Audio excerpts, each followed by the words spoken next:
तो आज का जो टॉपिक है मेन किसका है, ग्राफिक चिप के बारे में। ठीक है कि लैपटॉप मदरबोर्ड जितने भी नए मॉडल पुराने मॉडल कोई फ़र्क नहीं पड़ता, एप्पल हो गया या हमारा Dell, HP, Lenovo, Asus, Acer, किसी भी कंपनी का। यहाँ पे मेन बात है कि मदरबोर्ड में ग्राफिक चिप का जो प्रॉब्लम है वो उसको प्रॉब्लम को आइडेंटिफाई करने से लेकर कहाँ तक का उसका सॉल्यूशन, मतलब कि उसको कैसे रिपेयर कर सकते हैं, किस किस तरह से रिपेयर कर सकते हैं, किस किस तरह से उसको ट्रेस कर सकते हैं। और इवन ग्राफिक चिप का पॉसिबिलिटी का मतलब कि कौन से मदरबोर्ड ग्राफिक्स से विदाउट ग्राफिक्स में कन्वर्ट हो सकता है या नहीं, ठीक है, या कौन कौन से मॉडल्स के हो सकते हैं।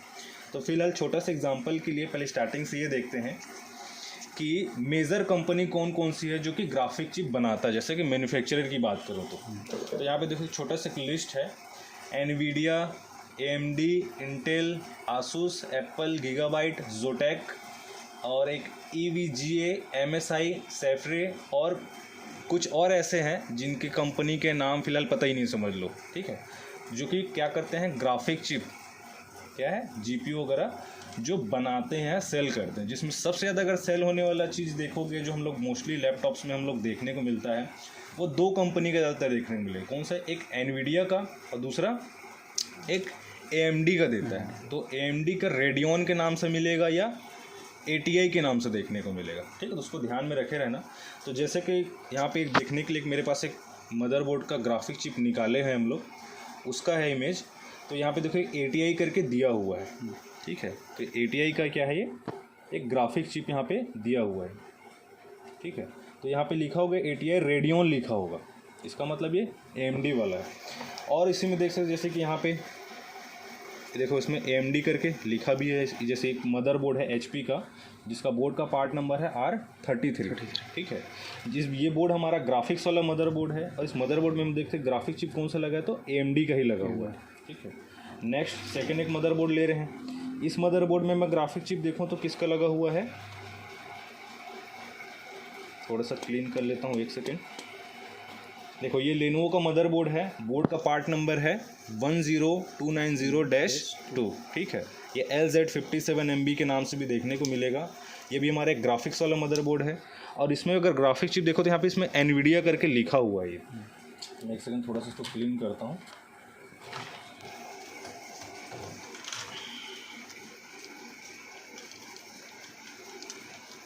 ठीक है, अब इसमें विजिबली दिख रहा होगा कि ये एनवीडिया का दिया हुआ है, ठीक है।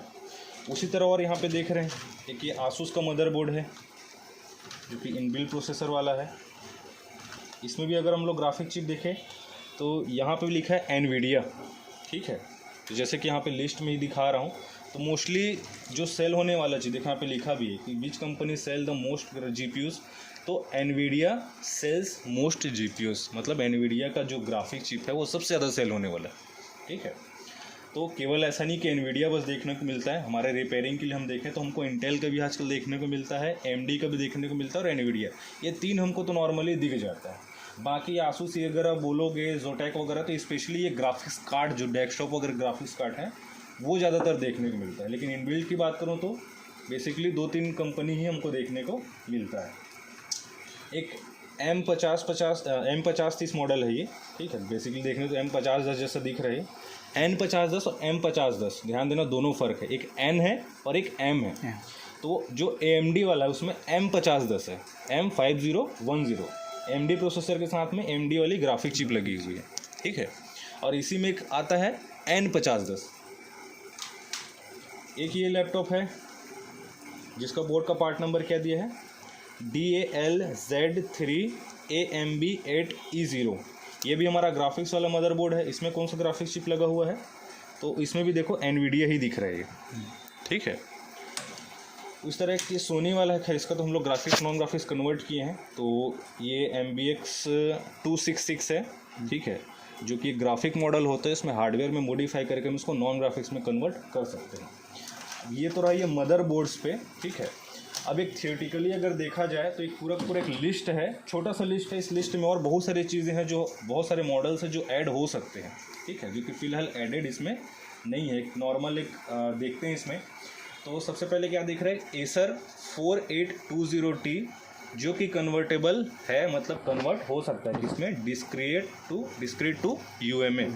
अभी डिस्क्रीट क्या होता है, यूएमए क्या होता है, आगे उसके बारे में हम लोग पढ़ेंगे। फिलहाल यहाँ पे देख लेते हैं कितने मॉडल्स की पॉसिबिलिटी है अगर किसी केस में हम लोग फंसे। एक शॉर्टकट है, देखो हमेशा अगर नॉलेज हो जाएगा ना तो ये लिस्ट में जाने की ज़रूरत नहीं पड़ेगी। लेकिन बिगनिंग के लिए अगर बोला जाए तो अगर ये लिस्ट भी हमारे पास है तो हमारे लिए बहुत बड़ा हेल्पफुल। चल हाँ, उसमें हम लोग ट्राई कर सकते हैं कि नॉन ग्राफिक्स हो सकता है करके, ठीक है।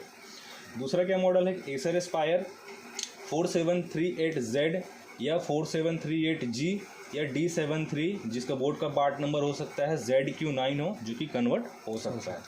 यहाँ पे एक एसर का एस्पायर का मॉडल है 5551 जिसका बोर्ड का पार्ट नंबर है LA5911P जो कि कन्वर्ट हो सकता है। वैसे ही सेम रिपीट हो गया ये, इसको फिलहाल मैं डिलीट कर देता हूँ।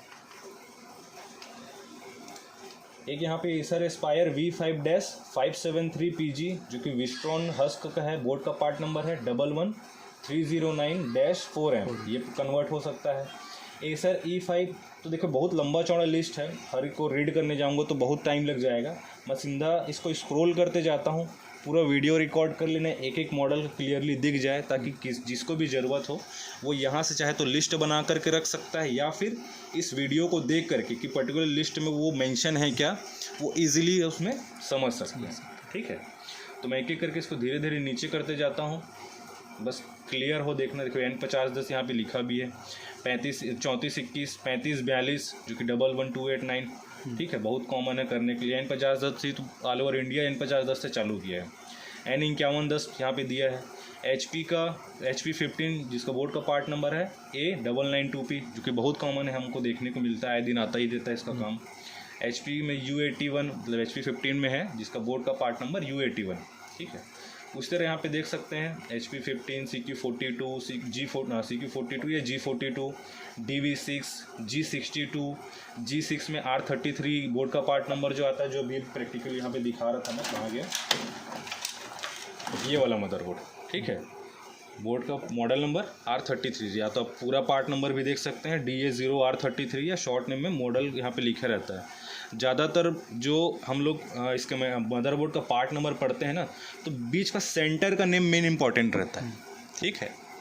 पूरा का पूरा नंबर डाले ज़रूरी नहीं है, जो सेंटर नेम है, कई बार हम लोग स्कीमेटिक भी सर्च करते हैं तो हमको पूरा नंबर सर्च करने की ज़रूरत नहीं है, सेंटर का 2-3 डिजिट ही हमारा मेन पार्ट नंबर होगा, ठीक है। R33H HP प्रोबुक में 4540S, तो ये पूरा लिस्ट है। G5070 G510 G570 Y560 Z580, ठीक है। सैमसंग में N350, सैमसंग में RC510, सोनी में आते हैं तो HK9 MBX270, ठीक है, MBX268 या 269 और MBX266 MBX247 MBX270 और ये लेन तोशिबा में L840, तोशिबा सैटेलाइट में C850, सैटेलाइट में C650। तो ये पूरी लिस्ट है। सीधे इसको मैं स्क्रॉल करते जा रहा हूँ, देखते जाओ। बहुत सारा मॉडल ऐसा है जो हम लोग पहले ही बहुत बार देखे हुए हैं, बहुत बार किए हुए हैं, ठीक है। कुछ मॉडल जो हमारे पास अभी भी बनने के लिए नहीं आया है, लेकिन हमारे पास उसमें सारे डिटेल्स उसके अवेलेबल हैं, ठीक है। इवन इसका पूरा डेटा भी अपने पास स्टॉक पे रखा हुआ है।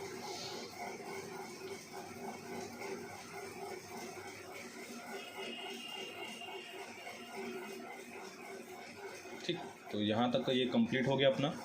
जो क्या देखें, इतना लंबा चौड़ा लिस्ट देख रहे हैं, बहुत छोटा सा लिस्ट है ये। इस लिस्ट में कम से कम अभी 100-150 लैपटॉप और ऐड होंगे, ठीक है, जो कि फ़िलहाल इसमें एडेड नहीं है। सिंपली बोलो तो इतना डिटेल अगर रख लिए ना, और इसका भी जो आगे हम लोग क्लास में भी जो देखेंगे कि पॉसिबिलिटी या स्कीमेटिक के थ्रू हम लोग जो भी थियरी आगे देखेंगे, उसके अकॉर्डिंग ये पूरा लिस्ट सीधा यूजलेस हो जाएगा हमारे लिए, हमको लिस्ट का ज़रूरत ही नहीं पड़ेगा, ठीक है। क्या देखेंगे, तो आते हैं मदरबोर्ड्स में, स्कीमेटिक में, ठीक है। तो यहाँ पे मैं टोटल 7 स्कीमेटिक फ़िलहाल ओपन करके रखा हूँ। एक डेल का N5010, ठीक है, एक डेल 3521 उसका स्कीमेटिक है, एक 3542 उसका स्कीमेटिक है, डेल 1464 उसका मॉडल है, और एक DV6 है जो पुराने मॉडल्स में, ठीक है। एक यहाँ पे DV6 जो नए मॉडल्स का, ठीक है। और यहाँ पे R23 जो भी बता रहा था लिस्ट में। तो ये 7 स्कीमेटिक है जिसमें हर तरह के स्कीमेटिक अवेलेबल है। इसमें एक MBX 224 भी होगा, सॉरी आ गया, ये देखो एक MBX 224 भी है। तो इन सारे 7-8 हो गए टोटल अगर देखा जाए तो। अगर इन 8 स्कीमेटिक को भी हम लोग स्टडी कर लेते हैं और इसमें इसके अंदर के जितने भी हिंट्स को हम लोग अगर समझ लेते हैं, ठीक है, तो बहुत सारे जो प्रॉब्लम्स हम लोग या स्कीमेटिक में पॉसिबिलिटी का जो ज़्यादातर प्रॉब्लम आता है कि पॉसिबल है कि नहीं है, कैसे पता लगाते हैं, वो सब चीज़ पूरा इसमें क्लियर हो जाएगा, ठीक है। तो सबसे पहले क्या देखते हैं, एक मोस्ट स्टार्टिंग वाले से ही आ जाते हैं जो कि N5010 पूरा ऑल ओवर इंडिया इसी से ही चालू किया है। और भी कई सारे मॉडल्स रहे होंगे, लेकिन हम भी अगर चालू किए तो इसी मॉडल से सबसे पहले कन्वर्ट करना चालू किए, ठीक है। तो अब हम लोग ऐसा क्या चीज़ देखते हैं स्कीमेटिक्स में जिसके थ्रू हमको पता चलता है कि हाँ भाई ये कन्वर्ट हो सकता है कि नहीं हो सकता है और कैसे करते हैं। उससे पहले पॉइंट में आते हैं प्रॉब्लम कि ग्राफिक चिप की वजह से प्रॉब्लम क्या क्या देखने को मिलता है हमको, ठीक है, और उसको रिपेयर कैसे कैसे करते हैं। तो फॉर एग्जांपल के लिए मैं कि मदरबोर्ड लेता हूँ, ठीक है, R33 वाला, R33 सॉरी, ठीक है। अगर इसमें ग्राफिक चिप का प्रॉब्लम है तो पहली बात तो कैसे पता करेंगे कि ग्राफिक चिप ही ख़राब है हमारा, ठीक है। तो उसके लिए ध्यान देना, कुछ सिम्टम्स को याद रखना है। सिम्टम कैसे कि देखो, या तो इसके कम्प्लीटली डेड भी हो सकता है, लैपटॉप में भी बता दूँ, ठीक है। अब यहीं पे मेन फ़र्क पड़ता है कि एक बिगिनर का और एक जो एक्सपीरियंस होल्डर है, ठीक है, या जो एक्सपर्ट बोल लो, कि वो आसानी से इस चीज़ के बीच में क्या करते हैं, डिफरेंस कर सकता है कि ये ग्राफिक चिप का प्रॉब्लम है कि किसी अदर चिप का प्रॉब्लम है। कुछ जो पॉइंट्स है जो मैं यूज़ करता हूँ मोस्टली इसको समझने के लिए, वो चीज़ यहाँ पे पूरा बताऊँगा उसको, ठीक है। जैसे कि किस तरीके से या क्या ऐसा दिमाग मेरे आता है कि जिसे लगता है कि हाँ ये ग्राफिक चिप का प्रॉब्लम हो सकता है, ठीक है। तो सबसे पहले तो कॉमन चीज़ें देखते हैं। तो कॉमन चीज़ में क्या क्या चीज़ लगता है हमको जिससे ग्राफिक चिप का प्रॉब्लम का अंदाज़ा लगता है। पहला देखना, कई सारे सिस्टम्स आते हैं हमारे पास जिसमें जहाँ ग्राफिक चिप का ड्राइवर डालते हैं सिस्टम हैंग हो जाता है, ठीक है। एक प्रॉब्लम देखने को मिलता है, ग्राफिक चिप का ड्राइवर डालते ही सिस्टम हैंग हो जाता है या स्लो हो जाएगा या फिर ग्राफिक्स फटा दिखने लगता है अजीब सा, ठीक है, वो कलर एकदम रेडिश टाइप का। तो एक वो हमारा सिम्टम है पहला कि हाँ यार हमारा ग्राफिक चिप में भी वीक है या ख़राब है, समझिए कम्प्लीटली डेड नहीं, वीक है, एक ख़राब है या लोड नहीं ले पा रहा, ठीक है। दूसरा, अगर हम लोग टेस्टिंग में देखो, दूसरा क्या केस मिलेगा कि नो डिस्प्ले, लैपटॉप हमारा ऑन होगा, हम लोग पावर सप्लाई अगर जैसे मदरबोर्ड में चिप लेवल की अगर मैं बात करता हूँ तो हमको लगभग सारे वोल्टेजेस सही देखने को मिलेंगे, ठीक है। एक सेकंड सिनारियो बता रहा हूँ कि सब वोल्टेज हमको सही मिलेगा, ग्राफिक चिप ख़राब होगा तो हमको डिस्प्ले आउट नहीं होगा। अब वहीं पे हमारा काम चालू कि हम कैसे कंफर्म कि हमारा ग्राफिक चिप की वजह से। तो पहला तो देखो, अगर सभी वोल्टेजेस हमको नॉर्मल मिल रहे हैं, ठीक है, क्या चीज़, सब वोल्टेज मतलब कि CPU voltage, RAM voltage, BIOS voltage, ठीक है, PCS सप्लाई और सभी पावर बोर्ड बराबर रिलीज़ कर रहे हैं, मदरबोर्ड फुल्ली बराबर ऑन हो रहा है, ठीक है। एक चीज़ देख सकते हैं, शायद हमारी ग्राफिक्स की सप्लाई मिसिंग है, एक चीज़ समझना, शायद हमारी ग्राफिक्स सप्लाई मिसिंग है, ये भी हो सकता है। और एक बार ये भी हो सकता है कि ग्राफिक्स सप्लाई भी बराबर बन रही होगी फिर भी डिस्प्ले नहीं आ रहा है। तो वैसे कंडीशन में अगर सब सप्लाई प्रॉपर लग रहा है, हर चीज़ सही है, तो हम लोग सिंपली कंफर्म करने के लिए एक चीज़ कर सकते हैं कि ग्राफिक चिप को हल्का सा फ्लक्स लगा के 2.5 से 3 मिनट, कितने में 250 से 300 के टेम्परेचर पे हम लोग 2.5 मिनट से 3 मिनट उसको रिफ्लो करके देख सकते हैं। एयर कोशिश करेंगे 6-7 के आसपास में एयर रखें, जैसे मैं यहाँ पे ब्लू वाई का यूज़ कर रहा हूँ हॉट गन, तो हम लोग हॉट गन से ही कर सकते हैं। ऐसा ज़रूरी नहीं कि BGA मशीन ही हो, BGA मशीन हो तो ज़्यादा एक्यूरेसी मिलता है, बट हॉट गन में भी 100% रिजल्ट वो देता है, बस थोड़ा सा अनुभव होना चाहिए। और हीटिंग करते वक्त का अक्सर गलती बता रहा हूँ, कभी भी वो गलती नहीं करना। पहला तो नोज़ल निकाल लेना है, नोज़ल निकालने के बाद क्या बोला, पहले इसको अच्छे से क्लीन करना है, किसको, ग्राफिक्स चिप के आसपास के एरिया को, धूल डस्ट बिल्कुल भी ना हो, लगे थोड़ा सा थिनर डाल के ब्रश होगा और अच्छे से क्लीन कर, थोड़ा सा फूक मार लो, जितने सारे जो दिख रहे हैं पेस्ट, थर्मल पेस्ट लगे, सबको अच्छे से पूरा क्लीन कर लो। क्लीन करने के बाद में जो भी थर्मल पेस्ट हल्का चाहो तो साइड में थर्मल पेस्ट बोल रहा हूँ, सॉरी, अपना फ्लक्स, जैसे कि हम लोग ज़्यादातर इस्तेमाल करते हैं, जैसे अपना एमटेक वगैरह यूज़ करते हैं, अच्छी कंपनी का, वो 50-60 रुपये में आने वाला है गोल्ड फ्लक्स, वो सब नहीं ना, वो कई लोग उसको भी यूज़ करते हैं। लेकिन कोशिश करो कि एमटेक ऐसे टाइप के जो अच्छी कंपनी के हैं उसका क्या कर, फ्लक्स, ये वाला फ्लक्स बोलते हैं इसमें, फ्लक्स बोलो या पेस्ट बोलो, इसको कॉर्नर में 3-4 जगह लगा करके ऐसे, ठीक है, उसके बाद पर्टिकुलर टाइमिंग बताया कितना 2.5 मिनट से 3 मिनट तक। कितने टेम्परेचर में भाई 250 से स्टार्टिंग करना है, 250 से। उसके बाद धीरे धीरे उसको इंक्रीज़ करना है। जैसे मान लिया 2 मिनट हीट कर लिए किसमें 250 में, लास्ट का जो 1 मिनट है वो 300 में करके 300 से 350 के बीच में भी रख सकते हैं। कई लोग गलती करते एकदम फुल टेम्परेचर में रख के 400-500 टेम्परेचर में रख के उसको हीट मारते हैं। तो ऐसे कंडीशन में ये क्या होगा, इसका कलर देखोगे धीरे धीरे एकदम डार्क हो जाएगा, मतलब वो ख़त्म होने वाला कहानी सीधे सीधे। तो वैसा काम हमको नहीं करना है, ठीक है। इसका हर चिप का मेल्टिंग पॉइंट अलग होता है। मैं भी जो बता रहा हूँ रैंडमली बोल रहा हूँ अगर बोलोगे तो, ठीक है। लेकिन रैंडमली क्यों बोल रहा हूँ, एक एक्सपीरियंस के आधार से बोल रहा हूँ कि 10 साल प्लस हो गया काम करते, कि कौन सा चिप कितने टाइम हीट करो तो हमको रिजल्ट सही मिलता है। तो एक्सपीरियंस के आधार पे बोल रहा हूँ, एकदम रैंडमली कुछ भी नहीं बोल दे रहा हूँ।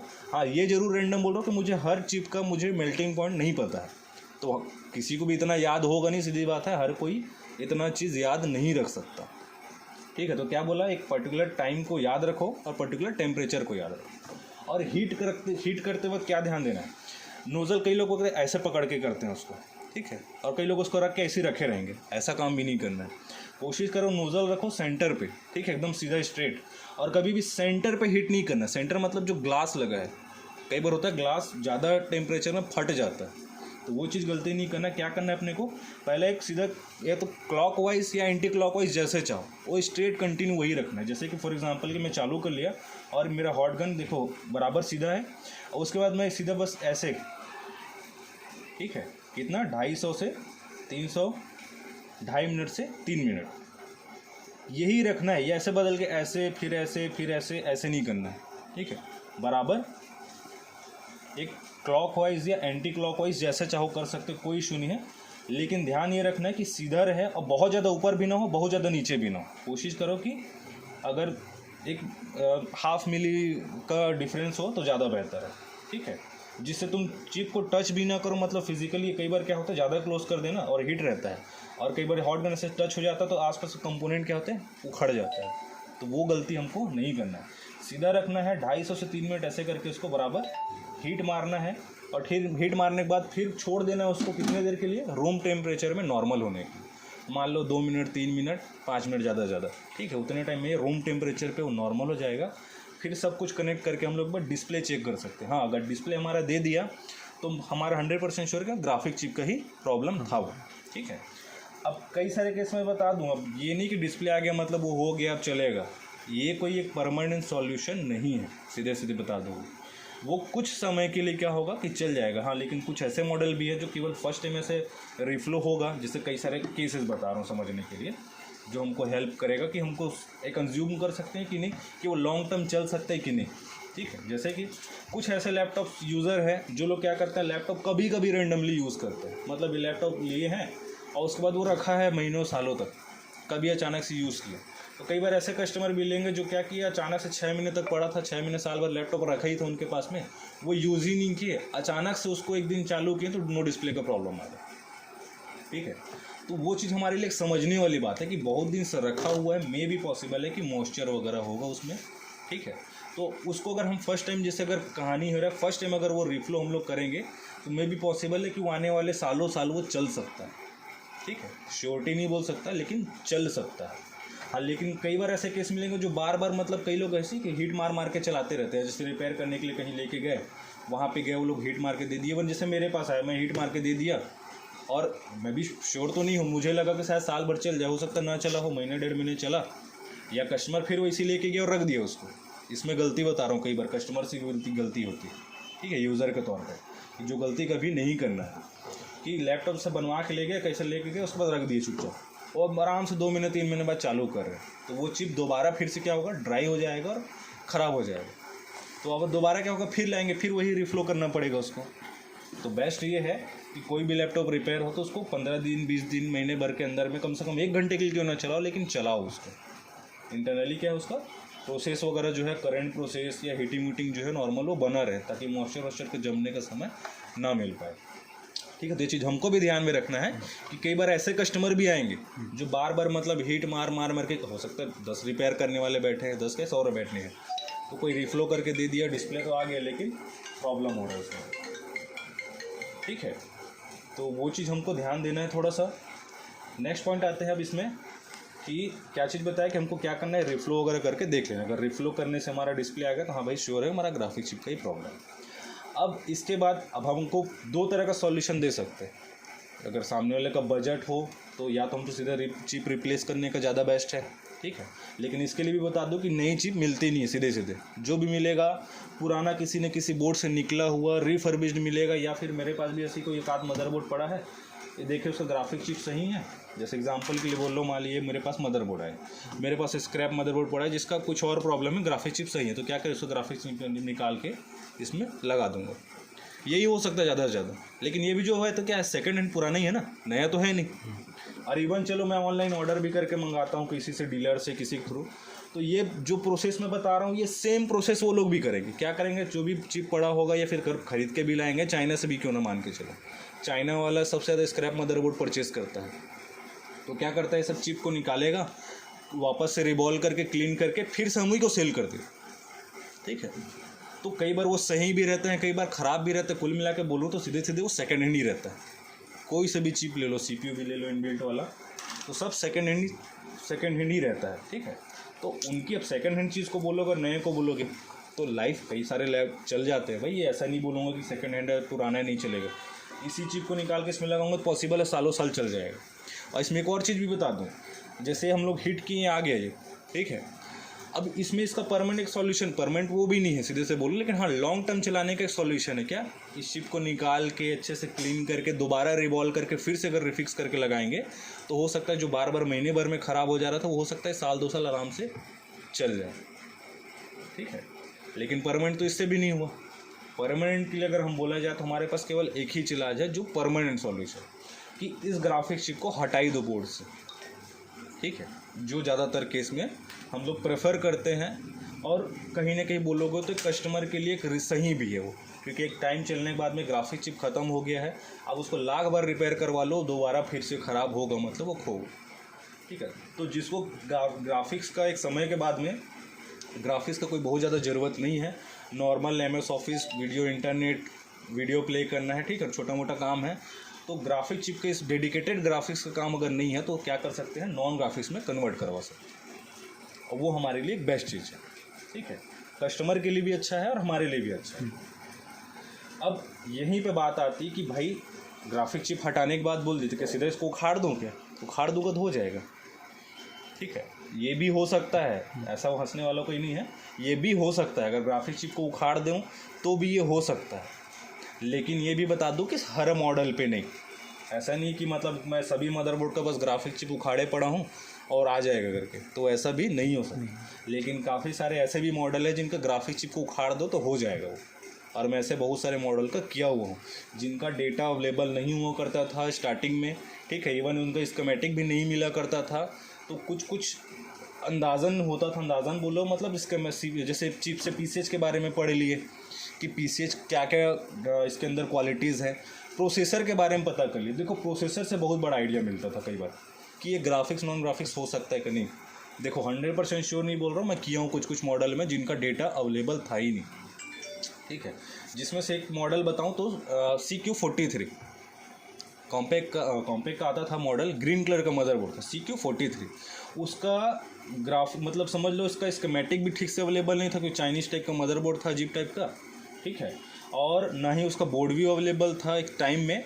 तो जब ग्राफिक्स का प्रॉब्लम आया था मेरे पास तो एक मैं प्रैक्टिकल किया था उस टाइम में, ग्राफिक चिप को बस सिंपली रिमूव किया था, उसके बाद देखा था बराबर डिस्प्ले वगैरह सब चीज़ आ गया था। मैं एकदम बिगिनिंग की बात करूँ जब मुझे भी पता नहीं था, वो एकदम एक्सपेरिमेंटल जैसा था मेरा। तो वहाँ पे मैं किस बेसिस पे किया था, मैं देखा था मेरा प्रोसेसर जो लगा है फर्स्ट जनरेशन का था i3 में, तो इस CPU सब क्या अंदाज़ा लगा, कैसे मैं उसमें क्लू निकाला। तो ध्यान देना, अब यही चीज़ हमको आगे जाके पढ़ेंगे, इसके में थोड़ा सा इसके बारे में पढ़ लेते हैं। जैसे कि मुझे दिख रहा है प्रोसेसर, ठीक है, कौन सा प्रोसेसर है ये, तो i5 लगा अभी फ़िलहाल, ये i5 है, ठीक है। प्रोसेसर यहाँ पे देखो i5-450M करके लिखा हुआ है। 450M का मतलब 4th जनरेशन नहीं है ये।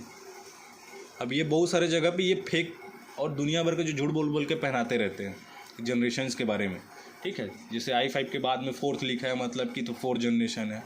अरे भाई ये प्रोसेसर फर्स्ट जनरेशन ही है, बस ये उसका नंबर है वो, ठीक है, मॉडल नंबर या सीरियल नंबर बोल लो, सीरियल नंबर नहीं, पर्टिकुलर उसका सीरीज़ है समझ लो, ठीक है। तो जैसे कि इसी मॉडल पे अब यहाँ पे भी इस प्रोसेसर से मेरे को क्या नॉलेज मिल रहा है, देखिए यहाँ पे प्रोसेसर में देख रहा हूँ, उनको 2 कोर दिखाई दे रहा है। जब हम लोग कोई भी पुराना प्रोसेसर लेते हैं पेंटियम वाला, ठीक है, जहाँ स्टार्टिंग तो हमारा पेंटियम सेलरॉन वगैरह से ही हुआ है, धीरे धीरे मतलब पेंटियम कहने का मतलब कि हमारा अभी स्कीमेटिक में देखेंगे उस चीज़ को, ठीक है, कि हम लोग जो हब आर्किटेक्चर की बात करते हैं, हब आर्किटेक्चर, उसके बाद फिर उसका लेटेस्ट वर्जन क्या है, फिर PCH आर्किटेक्चर, उसका फिर लेटेस्ट अभी आया क्या, SOC आर्किटेक्चर। तो जब हम हब आर्किटेक्चर की बात करते हैं तो वहाँ पे जनरली डुअल कोर पेंटियम यही प्रोसेसर इस्तेमाल हुआ करता था, ठीक है, जो कि ICH चिपसेट की बात कर रहा हूँ मैं, ठीक है। ICH मतलब इंटीग्रेटेड कंट्रोलर हब या इनपुट कंट्रोलर हब भी बोलते हैं उसको, जो ग्रीन कलर का चिप हुआ करता था। एक आध मदरबोर्ड होना चाहिए, एक सेकेंड, ये यहाँ पे से देख सकते हो इंटेल का जो चिप,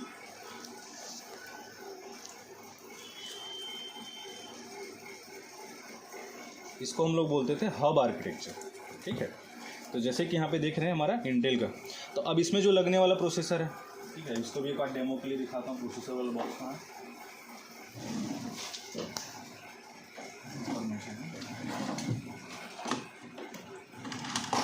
यहाँ पे डिफरेंट टाइप के देखो ये पूरे प्रोसेसर पड़े हुए हैं। अब इसी में जैसे हमारा आता है, अभी इस प्रोसेसर को देखोगे, ठीक है। अब यहाँ पे कुछ डिफरेंट दिखाते हैं प्रोसेसर, इसके लिए भी AMD प्रोसेसर,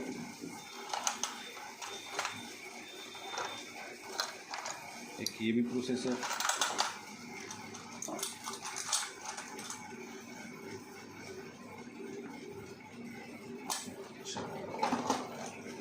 तो यहाँ पे देखो हम लोग डिफरेंट टाइप के एक प्रोसेसर देख रहे हैं। तो ये एक पेंटियम 3 वाला प्रोसेसर था, ठीक है, इसको हम बोलते थे पेंटियम 3 वाला सिस्टम सीधे सीधे। प्रोसेसर का नंबर यहाँ पे क्या दिया है, तो हम लोग जनरली प्रोसेसर का नंबर देखते हैं, देखो कितने MB का इसमें कैश मेमोरी दिया है और क्या दिया है, यहाँ पे इन्फॉर्मेशन दिया हुआ है, ठीक है। तो ये 2 MB का कैश मेमोरी है, 1.6 GHz का ये प्रोसेसर है। प्रोसेसर का अगर मॉडल नंबर हम देखें तो यहाँ पे देखो RH के बाद में 80536 दिख रहे हैं ना, यही इसके लिए प्रोसेसर का नंबर हुआ है। जो ये देख सकते हैं इसका पिन वगैरह डिटेल कैसा दिख रहा है ये, ठीक है। इसी का अब ये पेंटियम 3 इसके बाद आया पेंटियम 4 में आया, जिसमें हम लोग डुअल कोर तक का डुअल कोर और कोर टू डुओ प्रोसेसर देखने को मिला हमको, ठीक है। तो यहाँ पे देख सकते हैं इसका डिज़ाइन कैसे चेंज हो गया है इससे, ठीक है।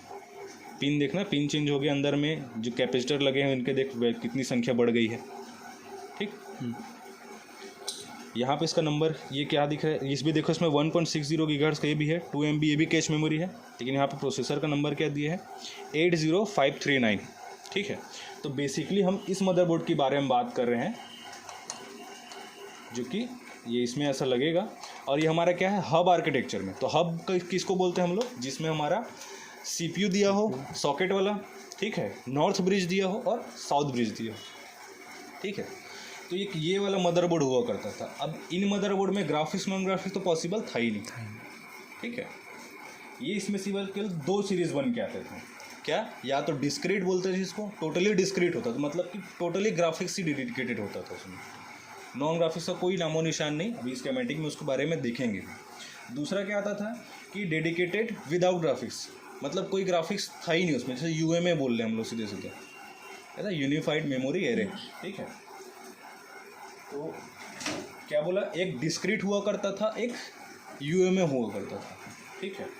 उसके बाद कंपनी क्या किया, डेवलप करते गए, नए एडवांस वर्जन आए, तो सीधे सीधे मैं डुअल कोर के बाद में डुअल कोर कभी भी कंटिन्यू है, तो कई लोग कभी भी गलत समझते हैं उसको कि अभी तो डुअल कोर वही है, लेकिन जनरेशन और उसकी फंक्शनैलिटी बहुत बदल गई है। बेसिकली डुअल कोर या कोर टू डुओ के बाद में सीधे सीधे हमको हमारे पास प्रेजेंट हुआ 2 चीज़ प्रेजेंट हुआ हमारे पास में। एक तो हमारा i3 प्रोसेसर प्रेजेंट हुआ, ठीक है, 1st जनरेशन का, और हमारा जो चिपसेट में मेजर बदलाव मिला, क्या बदलाव मिला कि हमारा नॉर्थ ब्रिज और साउथ ब्रिज ये दोनों कंबाइन हो गए। क्या हो गया, नॉर्थ ब्रिज साउथ ब्रिज दोनों कंबाइन हुए। जैसे हम ये मदरबोर्ड देख सकते हैं, इसमें कहाँ नॉर्थ ब्रिज दिख रहा है, CPU दिया है और ये PCH बनाया है सीधे सीधे, तो क्या बोला, नॉर्थ ब्रिज और साउथ ब्रिज कंबाइन होकर के बन गया हमारा PCH। तो अब जो हमारा नॉर्थ ब्रिज और साउथ ब्रिज जो काम किया करता था, उसमें का कुछ काम PCH को चला गया और कुछ काम जो है वो CPU को दे दिया गया, जो काम पहले CPU नहीं करता था, सीधे सीधे अगर मैं बोलूँ तो। अब वो काम कौन सा, तो ध्यान देना, हमारा hard disk connection, USB connection, ठीक है, ऑडियो कनेक्शन, ये सारे DVD हो गए कनेक्शन, LAN हो गए, ये सब किसके साथ में थे, हमारे PCH के साथ में थे। बेसिकली एक ही चीज़ है, दो चीज़ एक्चुअली बोला जाए तो, जो कि हमारा चेंज हो गया किसके साथ, सीपीयू के साथ में। दो चीज़ कौन कौन सा, एक तो रैम का कंट्रोल, ठीक है, पहला रैम का कंट्रोल या रैम के बसेस, दूसरा ग्राफिक्स। ग्राफिक्स कौन सा, ये डेडिकेटेड की ग्राफिक बात नहीं कर रहा हूँ। जैसे इस मदरबोर्ड में अगर मैं देखूँ तो इसमें कोई ग्राफिक्स मॉडल नहीं है, लेकिन इसके अंदर भी ग्राफिक्स करने का मतलब जो हमारा स्टैंडर्ड ग्राफिक्स या इंटेल एचडी ग्राफिक्स हम लोग बोलते हैं, जो एकदम लोअर, मतलब केवल जो सिस्टम को चलने के लिए, ठीक है, एकदम हायर या डेडिकेटेड ग्राफिक्स नहीं, जो बिल्ट इन एकदम लो क्वालिटी का जो सिस्टम जिसमें वर्किंग हो सकता है, गाना वीडियो पिक्चर इतना तक हम लोग जो चला सकते हैं। तो ये सब भी तो रहते थे पहले। किसमें क्या हुआ करता था, वो ये नॉर्थ ब्रिज में देते थे, ठीक है। नॉर्थ ब्रिज को और क्या बोलते थे, GMCH, graphic memory controller hub. Graphic plus memory controller hub, मतलब ध्यान देना दो चीज़ बोल रहे हैं। ग्राफिक्स मतलब बात की हमारे VGA का या डिस्प्ले का, ठीक है, जो हमको आउटपुट मिलता है वो। दूसरा मेमोरी, मेमोरी मतलब हमारा रैम की मेमोरी, हार्ड डिस्क मेमोरी नहीं, उसको स्टोरेज बोलते हैं। तो हार्ड डिस्क पहले ही किसके पास था, ICH के पास था, ठीक है, जो कि अभी क्या PCH में यही मेजर बदलाव मिला, क्या क्या, कि ग्राफिक्स चला गया किसके साथ में, ध्यान देना, जो हमारे नॉर्थ ब्रिज के अंदर ग्राफिक्स कंट्रोलर हुआ करता था वो चले किसमें, CPU में। ध्यान देना, अभी भी कई सारे लोगों को यही लगता है कि वो PCH के अंदर चला गया, ऐसा नहीं है। PCH उसका आउटपुट जरूर करता है, लेकिन उसका प्रोसेसिंग यूनिट किस में दिया है, CPU में। कैसे पता चला, तो ध्यान देना, हम ये देख रहे हैं प्रोसेसर Pentium 3, उसके बाद ये Pentium 4 वाला समझ लो, जो हमारा अभी मदरबोर्ड दिखाया हब आर्किटेक्चर में। उसके बाद ये आई है PCH आर्किटेक्चर। तो इस PCH आर्किटेक्चर में देखें हमारे साथ इंट्रोड्यूस हुआ ये वाला प्रोसेसर, जिसमें हम लोग देख रहे हैं यहाँ पे 2 कोर दिखाई दे रहा है। जिससे पहले हम लोग देखें सब जितना भी प्रोसेसर, इवन मैं AMD की बात करूँ, सब में एक ही कोर दिख रहा है ना, बीच में एक ही ग्लास लगा है, इसमें भी एक ही ग्लास दिख रहा है, ये भी ग्लास। तो जो ग्लास दिख रहा है इसको बोला जाता है कोर, ठीक है। तो यहाँ पे देख रहे हैं हम लोग को 2 डिफरेंट कोर दिखाई दे रहे हैं। अब इसमें 2 डिफरेंट, तो एक जो ये बड़ा वाला जो दिख रहा है हमारे, ये क्या है, ये CPU का कोर है। ध्यान देना, इसका साइज़ आज भी वैसी टाइप का होगा, है ना। और एक जो छोटा से दिख रहा है वो, तो ध्यान देना हमारी जो ग्राफिक चिप, ठीक है, ये जो ग्राफिक चिप, तो ये ग्राफिक चिप जो मान लो जिसमें जो नहीं लगा हुआ है, अगर एक तरह से बोला जाए तो इसमें टोटल 3 ग्राफिक्स लगा है। फिर 3 ग्राफिक्स कौन कौन सा, सॉरी 3 नहीं यार, 2 ग्राफिक्स। एक तो ये डेडिकेटेड ग्राफिक चिप, और एक जो CPU के साथ में है ये भी ग्राफिक चिप। तो कई बार हम लोग इसलिए देखना डिवाइस मैनेजर में देखेंगे 2 डिस्प्ले अडाप्टर दिखता है, वो एक स्टैंडर्ड HD का लिखा होगा या इंटेल HD लिखा होगा, प्लस जो भी NVIDIA या रेडियन होगा वो भी देखने को मिलेगा, ठीक है। इसी वजह से तो हाँ, यहीं पे पॉसिबिलिटी और नॉन पॉसिबिलिटी की बात आ रही है कि प्रोसेसर को देख करके कैसे अंदाज़ा लगा। तो मैं क्या बोला, अगर ये प्रोसेसर का ये इंटरनल ग्राफिक्स को अगर ये इस्तेमाल करेगा, अगर ये कर रहा होगा, तो हम इस ग्राफिक्स को हटा देंगे जो कि अलग से 2 GB 4 GB जितना भी GB का लगा हो, तो हमारा CPU का अंदर का जो स्टैंडर्ड या इंटेल HD का जो लोवेस्ट समझ लो 512 या 256 MB का जो भी लगा होगा, उतने ग्राफिक्स में हमारा सिस्टम रन कर लेगा। हमारा विंडो चलेगा, वीडियो पिक्चर हम लोग सब आराम से नॉर्मल जो काम करना है वो कर सकते हैं। हाँ, ऑटोकैड वगैरह काम जो है, जो हाई ग्राफिक्स मांगता है या हाई ग्राफिक्स गेमिंग वाला काम है, हम लोग उसमें नहीं कर सकते, ठीक। तो एक CPU से हमको क्या एक आइडिया लग गया।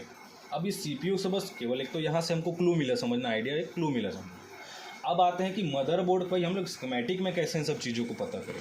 तभी थियोरिकली जितना भी बताया शुरू से काफ़ी सारी चीज़ धीरे धीरे एक क्लियर हो रहा है मन में।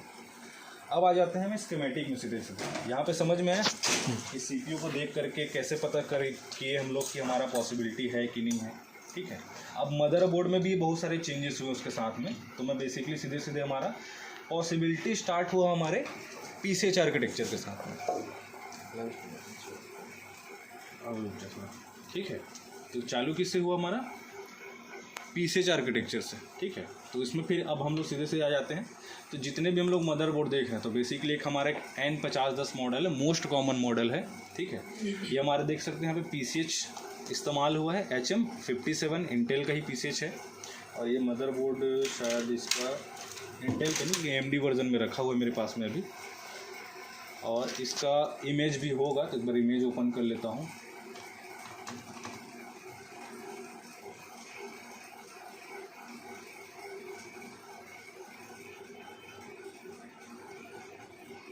इमेज तो बहुत सारा होगा इसका,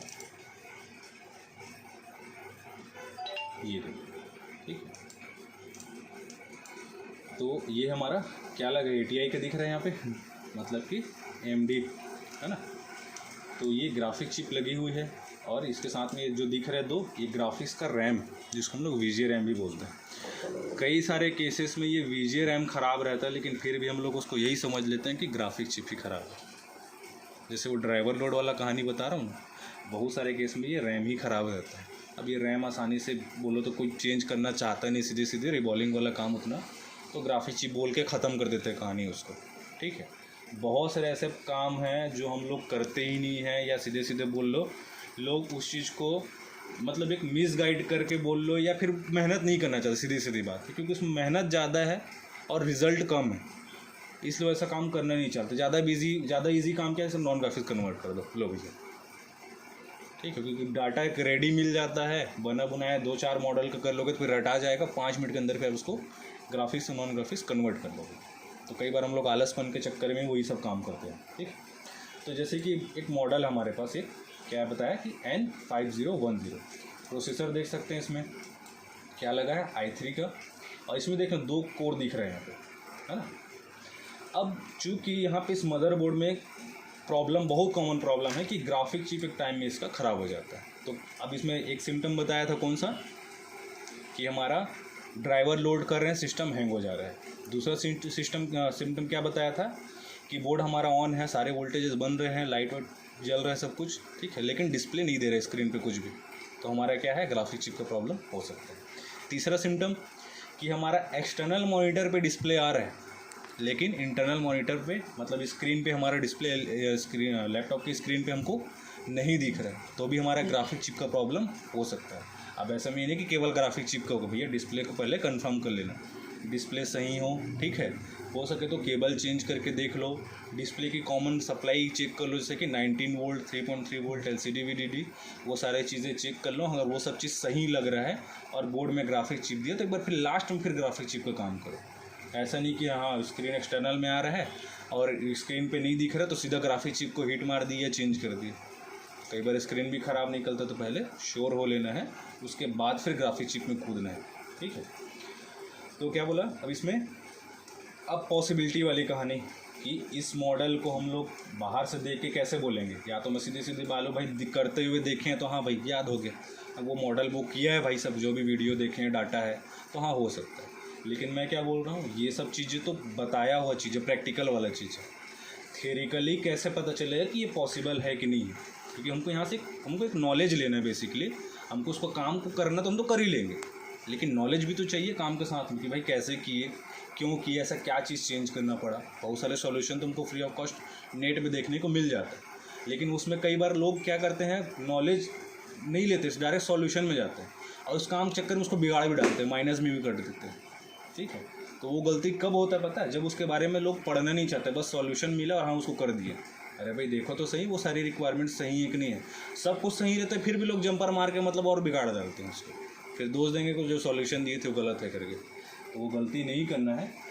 थ्योरिकली आते हैं कि भाई एक ये मॉडल है, सबसे पहले क्या बताया कि N5010, जो कि हमारा एक ग्राफिक्स वाला मॉडल है, जिसको नॉन ग्राफिक्स में कन्वर्ट किया जा सकता है। उस कन्वर्ट करने के लिए हमको क्या क्या करना होता है, तो मैं कुछ कॉमन चीज़ें हैं जो पहले स्कीमेटिक में पढ़ लेते हैं, इसके बारे में पहले भी बहुत पढ़े, लेकिन वीडियो में कभी भी नहीं बनाए हम लोग।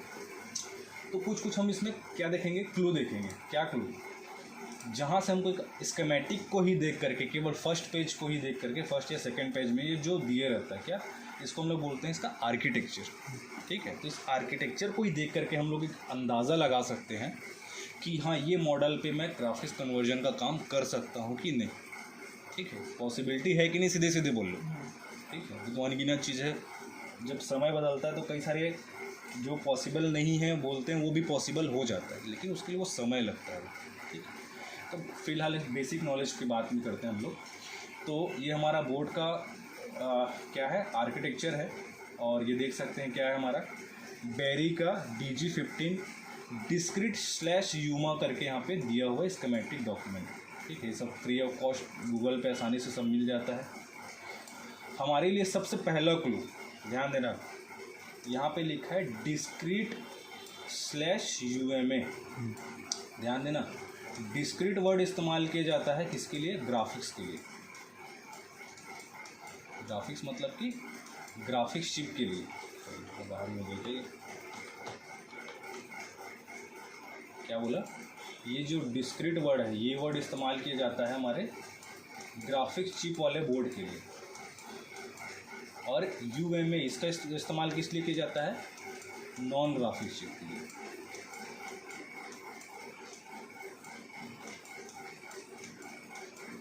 ठीक है, नॉन ग्राफिक्स। तो यहाँ पे ध्यान देना, फर्स्ट पेज में अपने देखने को मिल रहा है क्या कि डिस्क्रीट भी दिया है और UMA भी दिया है। इसका मतलब कि जो मदरबोर्ड बनाने वाला जो मैन्युफैक्चरर है वो मदरबोर्ड के डिज़ाइन को इस तरह से बनाया है कि चाहे तो हम उसमें, या मैन्युफैक्चरर बोल लें, वो उसको ग्राफिक्स वर्जन भी बना सकता है और नॉन ग्राफिक्स वर्जन पे भी सेल कर सकता है।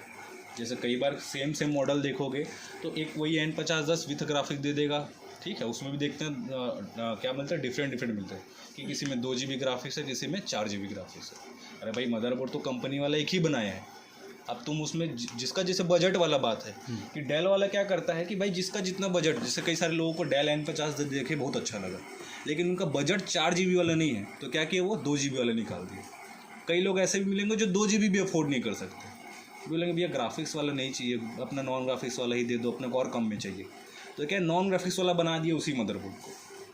तो एक ही मदरबोर्ड प्रिंट हुआ जिसको अलग अलग डिज़ाइन बना करके क्या कर दिए कंपनी वाले, सेल कर दिए कि लो भी आप, तुमको 20,000 में चाहिए जो भी XYZ प्राइस है, तुमको भाई विदाउट ग्राफिक्स सस्ते में चाहिए, ले विदाउट ग्राफिक्स ले ले, तुमको 2 GB ग्राफिक चिप तो भाई थोड़ा सा महंगा पड़ेगा, 2-4 हज़ार ये ले। कोई बोला नहीं भी मेरे को और चाहिए ज़्यादा, तो ले भाई तो पैसा दे ज़्यादा, ये ले तू 4 GB ले ले।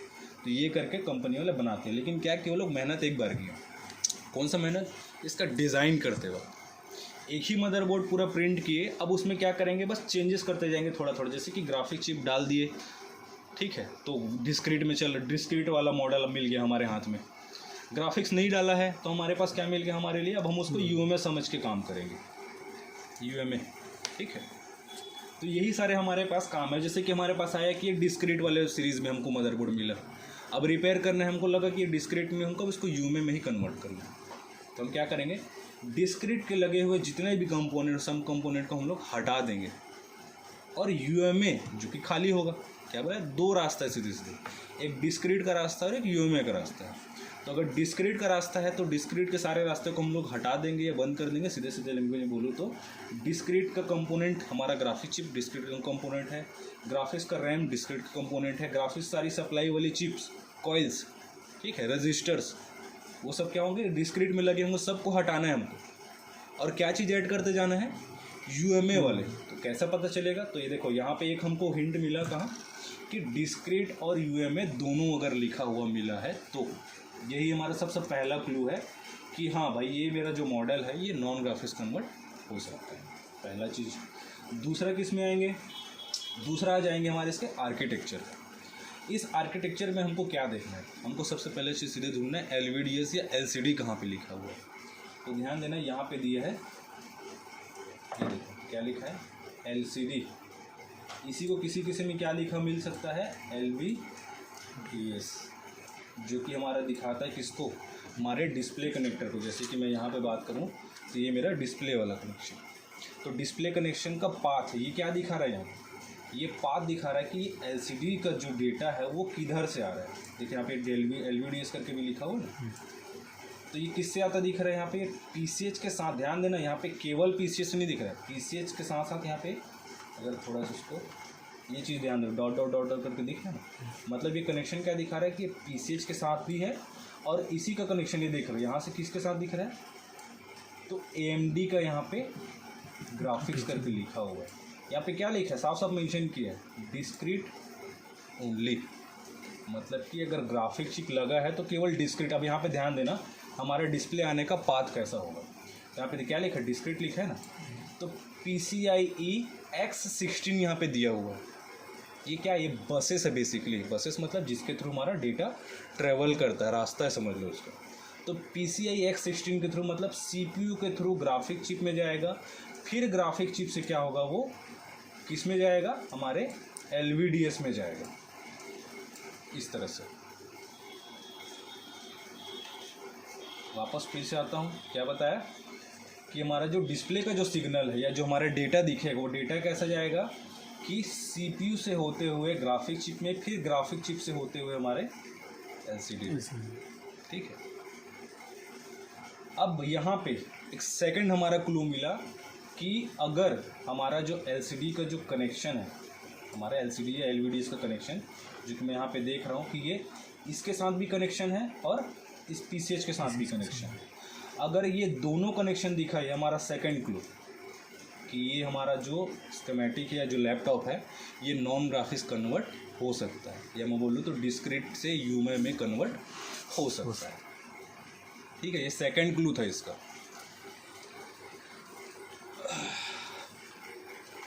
क्या चीज़ दोबारा रिपीट करूं?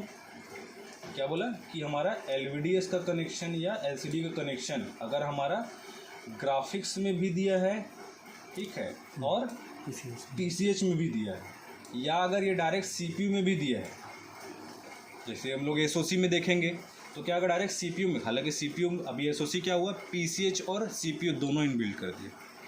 जैसे देखे थे हम लोग स्टार्टिंग में हब आर्किटेक्चर में क्या किया, नॉर्थ ब्रिज साउथ ब्रिज को मिला करके एक पीसीएच बना दिया। उसके बाद अभी क्या किया, नॉर्थ ब्रिज साउथ ब्रिज और प्लस सीपीयू तीनों को मिला करके एक एसओसी बना दिया।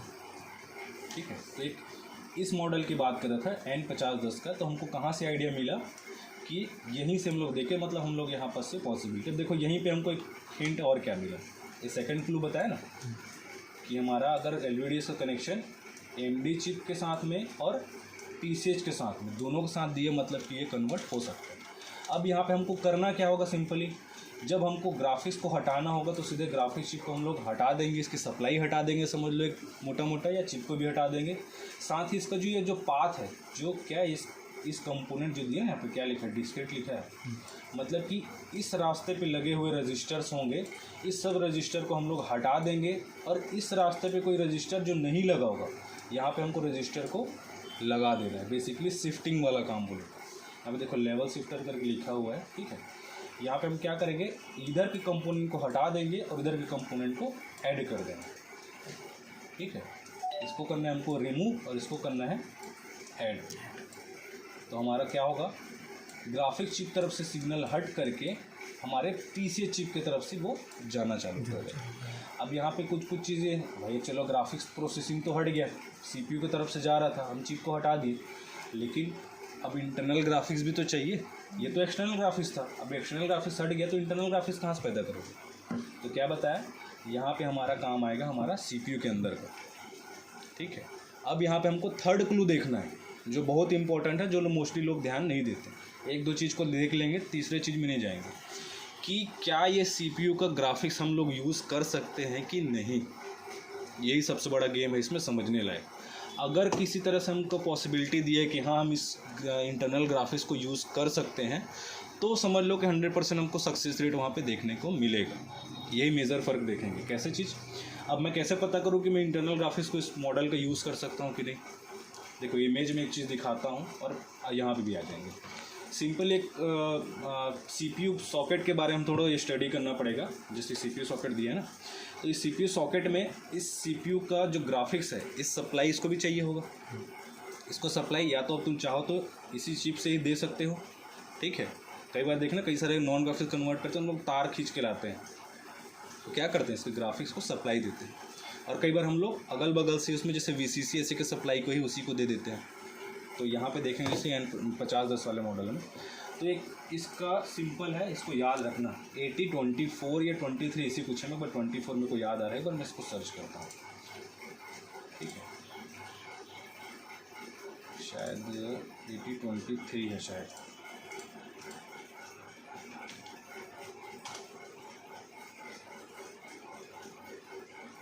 नहीं, ये भी नहीं है, याद नहीं आ रहा। एक सेकंड रुक जा, सीधा इसको आ जाता हूँ सीपीयू पे, और सीपीयू का जो हमारा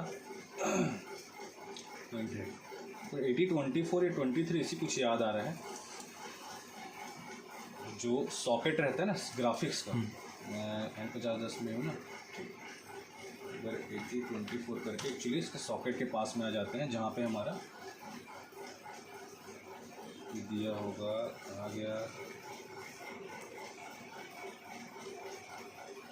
जी, जैसे सीपीयू का दिख रहा है पावर वाला सेक्शन, यहीं पे इसका एक ग्राफिक्स वाला होगा सप्लाई।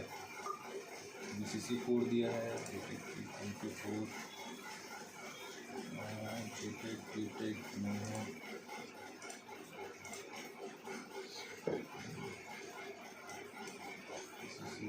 BCC कोड किस पेज में है? टोटल क्या है 10 का है, जिसमें 7वें पेज में। ठीक है, वापस आ जाते हैं पीछे इसका पावर वाले एरिया में ही, या सिंपली मैं एक जगह पे आता हूँ जहाँ आसानी से अपने देखने को मिल जाएगा, जो कि हम लोग देखते हैं इस मॉडल में वो डिसेबल पड़ा रहता है। देखिए ये वाला रजिस्टर दिख रहा है अपना, ठीक है। तो इस एरिया को देख लेते हैं, PTC 530 को, PTC 530 को। ये आ गए हम लोग CPU के ग्राफिक्स कोर पे। और ये देखो यहाँ पे क्या लिखा है, CPU लिखा है ना, CPU ग्राफिक्स कोर, समझना, जो कि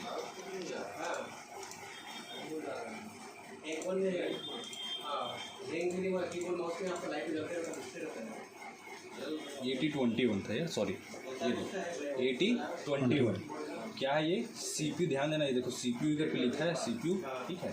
उसी का एक पॉइंट है जो कि उसका पिन है, समझ लो सॉकेट का पिन है, जिस पिन में ये सब सॉकेट हम लोग देख रहे हैं ना, इस तरह का सॉकेट, तो इसी सॉकेट में से एक उसका पर्टिकुलर CPU के, जैसे जब कॉइल देखते हैं हम लोग, क्या मिलता है? 2 हमारा कोर वोल्ट वाला, एक हमारा क्या मिलता है? ग्राफिक्स वाला, ठीक है। उसी तरह तो इस मॉडल पे जो 8021 पिन सीधे सीधे किसी भी स्कीमेटिक में बाना तो 8021 सर्च करेंगे, ठीक है। इस 8021 का पिन का कनेक्शन, जैसे कि यहाँ पे हम लोग देख रहे हैं, यहाँ पे क्या ग्राफिक्स कोर के लिए दिया है ना, कहीं फिलहाल बंद तो नहीं है। यहाँ पे एक चीज़ देखो, क्या दिया? Register R1302। यहाँ पे क्या बताया समझना, ये बोला है, ये लिखा है डिस्क्रीट अगर होगा तो यहाँ पे ये रजिस्टर लगा होगा, कितने ओम्स का, मतलब कि सीधे सीधे ये जो सप्लाई है ये ग्राउंडेड किया हुआ है। क्या हो रहा है, क्या बोला? ये पिन को इस रजिस्टर के थ्रू वो ग्राउंड करके रखा हुआ है, मतलब हम इसमें सप्लाई देंगे तो भी CPU का इंटरनल जो ग्राफिक्स, यहाँ पे ध्यान देना क्या लिखा है, ये देखो ग्राफिक्स लिखा है ना, कौन सा ग्राफिक्स? CPU का इंटरनल ग्राफिक्स। तो जब हम लोग जैसे N5010 का ही मॉडल देखते हैं, हमारा जो डिस्क्रीट मॉडल पे रहता है, तो CPU का इंटरनल ग्राफिक्स को क्या वो डिसेबल करके रखे रहता है, ये रजिस्टर ऐड रहता है। कहाँ पे देख सकते हो? तो यहाँ पे देख सकते हो वाला रजिस्टर जो लगा दिख रहा है, इसीलिए हमको क्या, जब नॉन ग्राफिक्स कन्वर्ट करते हैं उस रजिस्टर को हम लोग हटाते हैं और यहीं पे हम सप्लाई इसको ऐड करते हैं। 2 तरीके हैं, हम लोग इस पूरा कंपोनेंट, मतलब कि ग्राफिक्स वाले क्या है, IC है, ग्राफिक्स की सप्लाई वाली IC, या तो हम इस सप्लाई IC को पूरा ऐड करें, या फिर हम लोग पर्टिकुलर किसी अदर सेक्शन से इसमें सप्लाई दे दें। ज़्यादातर यही करते हैं। या क्या करते हैं हम लोग कई सारे कंडीशन में, कि जो ग्राफिक चिप को हम लोग भले हटा देंगे लेकिन इसके सप्लाई को नहीं हटाते, यहीं से क्या करते हैं, एक जंपर लेकर के वायर के थ्रू कहाँ जोड़ देते हैं इसके, यहाँ, मतलब CPU का जो इंटरनल ग्राफिक्स जो सप्लाई है, जो कंपनी वाला जब डिस्क्रीट मॉडल को इसको प्रिंट किया तो क्या किया था, इस सप्लाई को वो बंद करके रख दिया था। हम इसको क्या करते हैं कि इस सप्लाई को, ये रजिस्टर को हम लोग हटा देते हैं। वही चीज़ बोला था जो कि डिस्क्रीट के कंपोनेंट को हटाना है और UMA के कंपोनेंट को ऐड करना है। तो कई सारे जगह पे हर एक कंपोनेंट को ऐड करना ज़रूरी नहीं है, भी बता दूँ, ठीक है, लेकिन हटाना ज़रूरी है। जैसे कि क्या, यहाँ पे इस चीज़ को हमको हटाना ज़रूरी है, तो हम क्या करेंगे, इस रजिस्टर को हम लोग उसको हमको हटाना पड़ेगा, ठीक है। यहीं से हमको आइडिया मिल रहा है, ठीक। तो क्या बोला यहाँ पे, हमको इस रजिस्टर को हटाना है। अब यही सेम हमारा थर्ड, हमारा जो ये जो पिन दिखा क्या 8021, ये हमारा थर्ड क्लू है। एक स्कीमेटिक में 3-3 क्लू कि हाँ हमारा ये पॉसिबल है या नहीं है, ठीक है। तो देखो हम इस मॉडल में हम देख रहे हैं तो तीनों जगह हमको क्या मिल रहा है, हमारे फेवर में आ रहा है कि हाँ भाई तीनों जगह पे दिखा रहे हैं तो ये पॉसिबल है। हमको डिस्क्रीट एंड यूमा दोनों भी देखने को मिल गया नाम, ठीक है। केवल डिस्क्रीट लिखा हुआ था तो नहीं हो सकता भैया, नॉन ग्राफिक्स नहीं हो सकता, ठीक है। और यूमा लिखा तो उधर नॉन ग्राफिक्स वर्ड नहीं है फिर, ठीक है। जिसमें डिस्क्रीट एंड यूमा दोनों लिखा हुआ मिला, इसका मतलब कि वो पॉसिबल है। दूसरा चीज़ हम लोग क्या देखें इसके आर्किटेक्चर में कि ये इसका जो पाथ है कंपनी वाला दोनों तरफ से पाथ बनाया हुआ है। हम बस हमको क्या करना पड़ेगा कि ग्राफिक्स हटाना है तो सारे कंपोनेंट को हमको हटा करके जो UMA के कंपोनेंट उनको ऐड करना है। अब इसमें भी बहुत एक ईजी तरीका, थोड़ा सा मेहनत लगेगा first time, second time easy हो जाएगा। तो जैसे कि हमको अब क्या करना है, चौथा UMA करके सर्च करते जाएंगे। क्या लिखना है हमारा यहाँ पे UMA, और जो कंपोनेंट हमको दिखेगा कि जो नहीं लगा हुआ है वो सारे कंपोनेंट को क्या लगाते जाना है। जैसे कि यहाँ पे बोला है कि ये वाला UMA में ये कंपोनेंट को हमको लगाना है, इसको ढूंढना है। ठीक है, बेसिकली कंपोनेंट को हटाना है और ये सारे UMA वाले कंपोनेंट को हमको ऐड करते जाना है। ठीक है, सभी मॉडल पे ये बेसिक फंडा है। इन्हीं में एक दो चीज़ और देखने को मिलेगा, जैसे कि बोर्ड ID का और अडाप्टर ID का सेट करने का ऑप्शन। ठीक है, तो वो आगे जाकर के देखेंगे उसके बारे में। तो एक था एक N5010 वाले मॉडल का। ठीक है, नेक्स्ट देखते हैं एक हमारा 9104P, इस मॉडल को देख लेते हैं क्या दिया यहाँ पे। डेल 3521 बेसिकली ये। ठीक है, बोर्ड का पार्ट नंबर है LA-9104P।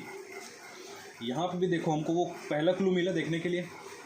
ठीक है, UMA डैश डिस्क्रीट और यहाँ पे MD थैमस XT करके लिखा हुआ है। पहला क्लू हमको हमारा कि हमारी पॉसिबल तो दिख रहा है। दूसरा क्लू तो यहाँ पे आते हैं हम लोग। अब यहाँ पे ध्यान देने वाली बात, अभी तो हम लोग कुछ देर पहले देखे तो क्या बोला कि दोनों के साथ मिलना चाहिए।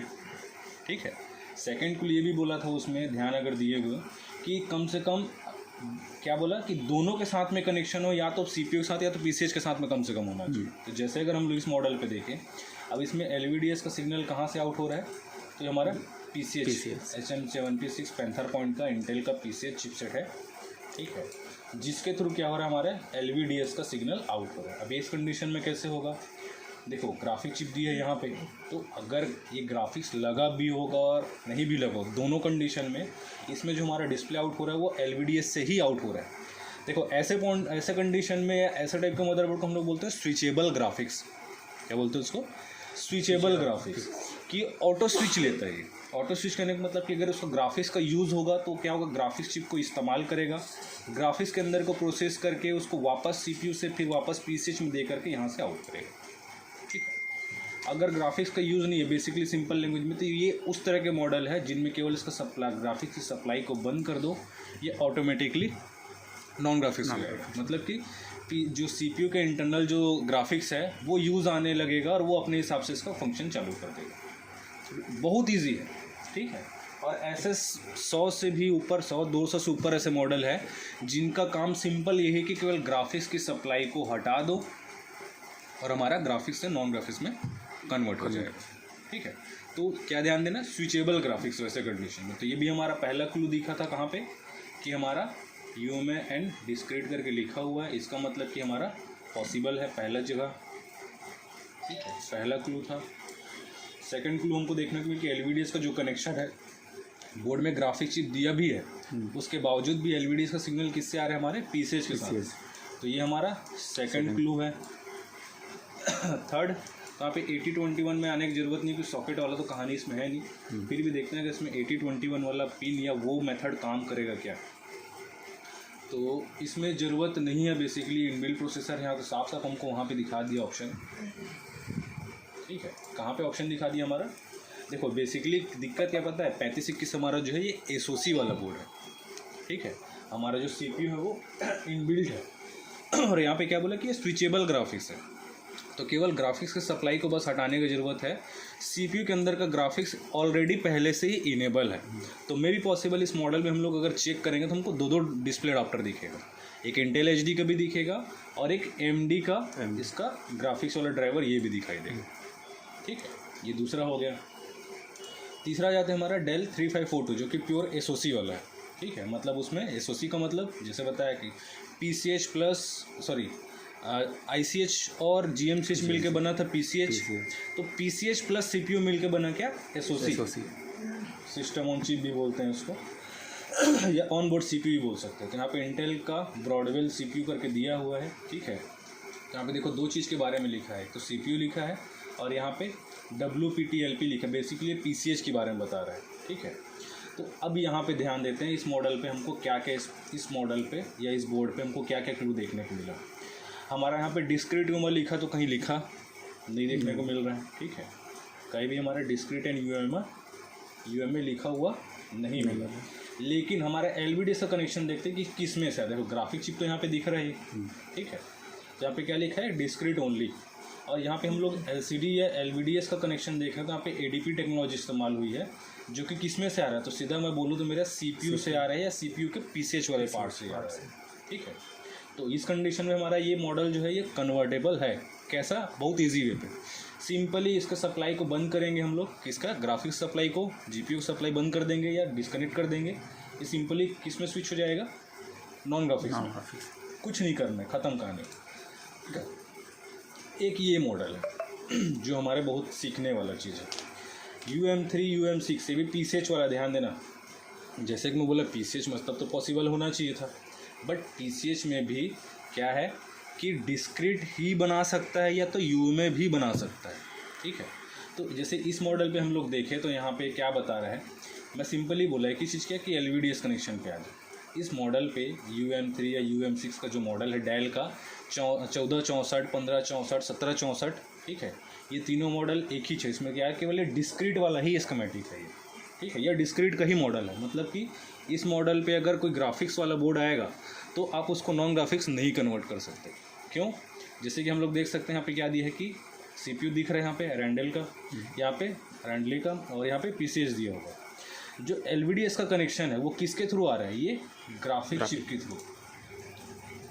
यहाँ पे देखो सीपीयू से गया ग्राफिक चिप में, ग्राफिक चिप से किधर, एलवीडीएस में।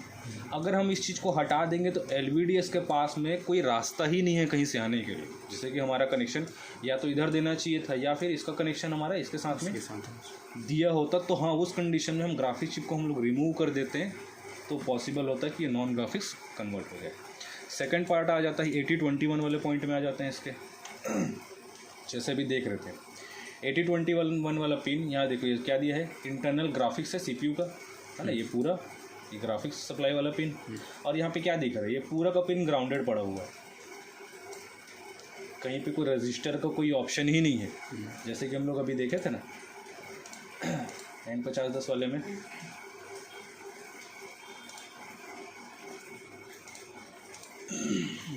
ये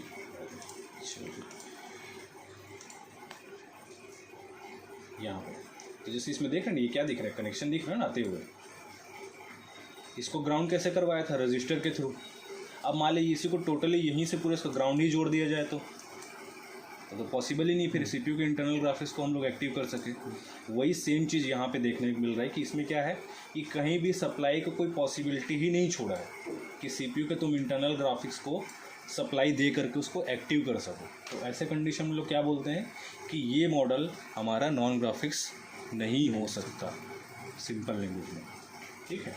कहाँ से क्लू मिला, देखो 3 क्लू बताया हूँ, 3 में से एक तो मैच हुआ है इसमें, हालांकि इसमें कहीं भी वो उसका डिस्क्रीट वगैरह का मेंशन नहीं किया है, ठीक है।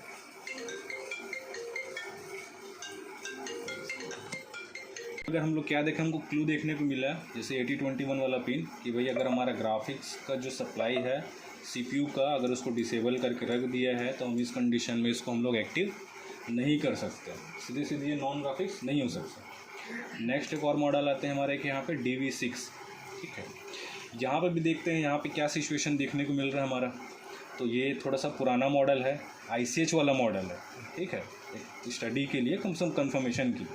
अब यहाँ पे हमको क्या क्या देखने को मिल रहा है, यहाँ पे हमको कहीं कुछ क्लू मिल रहा है क्या, वो देखते हैं।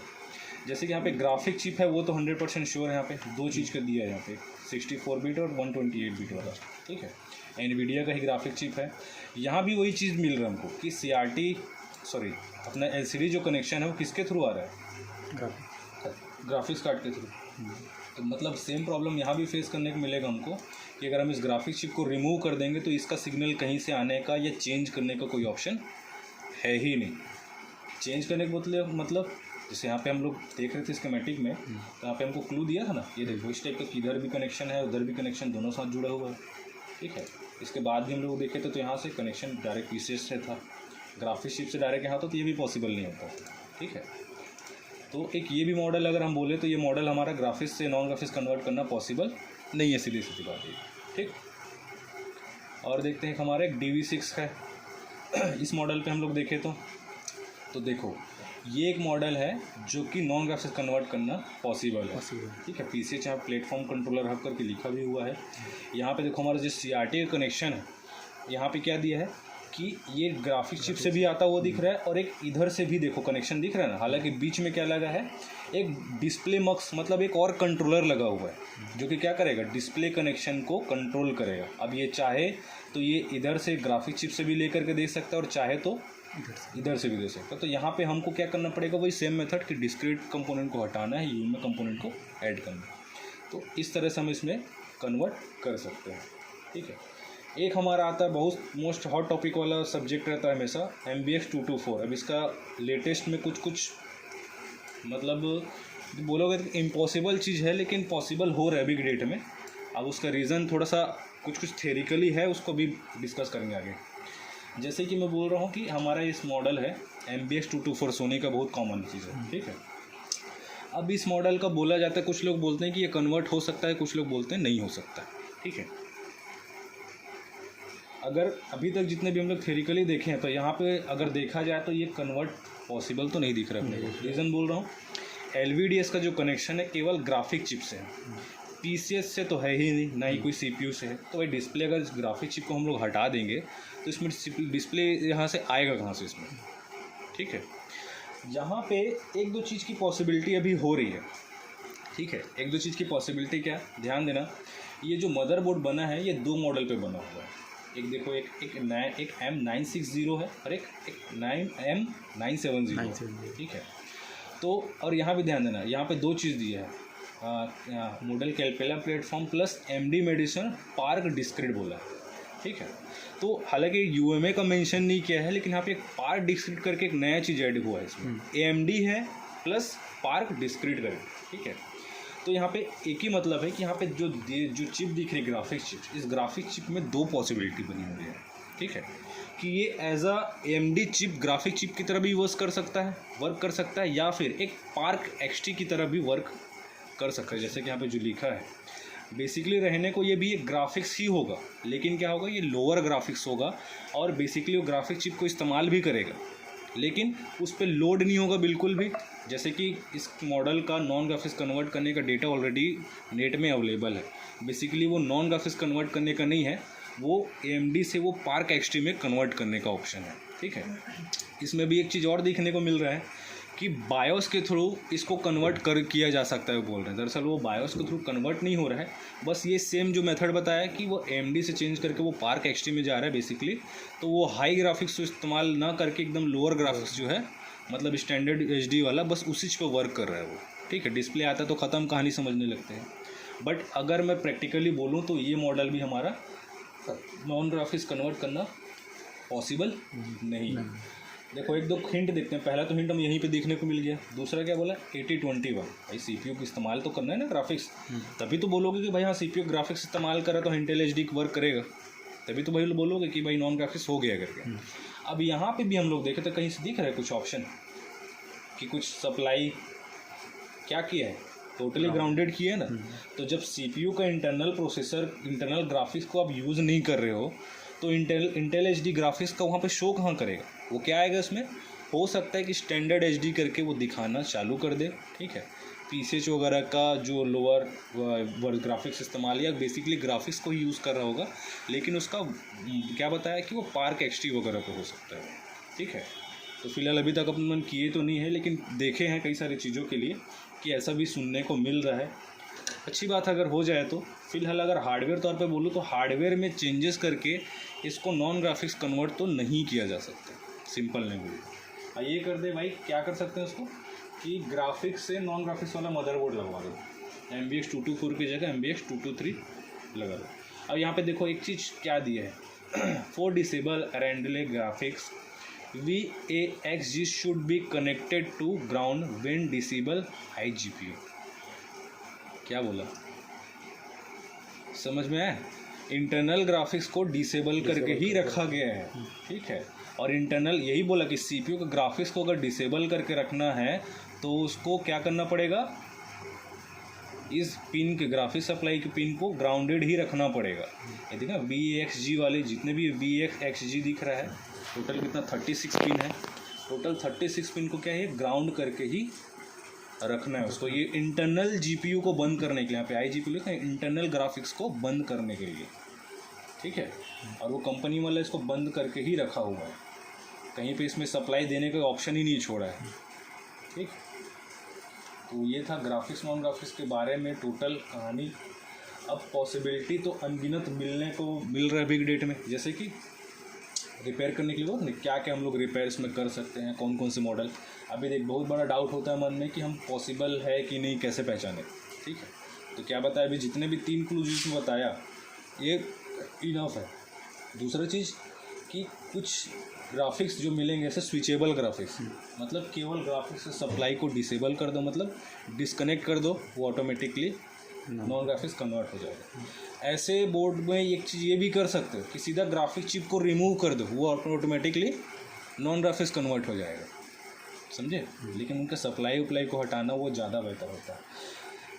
थर्ड एक पॉइंट में आते हैं कि ग्राफिक चिप में शुरू में क्या क्या बताया था, हिंट, इसीलिए हमेशा कुछ समय बाद ही उस चीज़ को बता रहा हूँ, क्योंकि नए नए बहुत सारे प्रॉब्लम देखने को मिलते हैं। पहला बताया था ग्राफिक चिप खराब होने पे क्या हो सकता है, ड्राइवर का प्रॉब्लम बताया था। दूसरा प्रॉब्लम बताया था,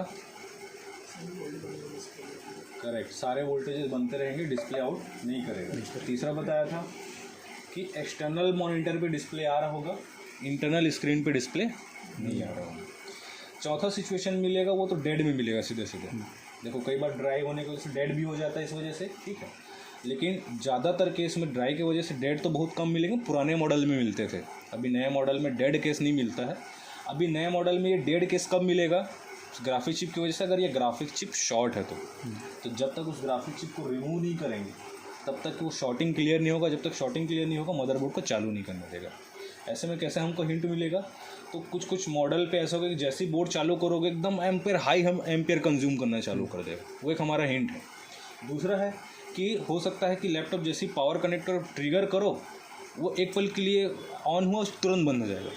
शॉर्टिंग में किस केस में मिलता है ना कई बार, तो इसी सेम देखने को मिलेगा कई बार कि हाई होगा वोल्टेज और मतलब 1 सेकंड के लिए ऑन होगा फिर तुरंत ऑफ हो जाएगा। तो वैसे कंडीशन में भी देख सकते हैं, जैसे ऑन होगा टच करके देखो अगर हीट होना चालू कर दिया मतलब कि ये ग्राफिक चिप शॉर्ट है। तो उस कंडीशन में इसको हटाने के सिवा और कोई ऑप्शन नहीं बचेगा। ऐसा नहीं कि सप्लाई हटा दिए तो नॉन ग्राफिक्स कन्वर्ट हो गया, वो शॉर्ट है तो शॉर्टिंग को भी रिमूव करना पड़ेगा। इसलिए बोल रहा हूँ कि ग्राफिक चिप को केवल एक सप्लाई नहीं चाहिए होता।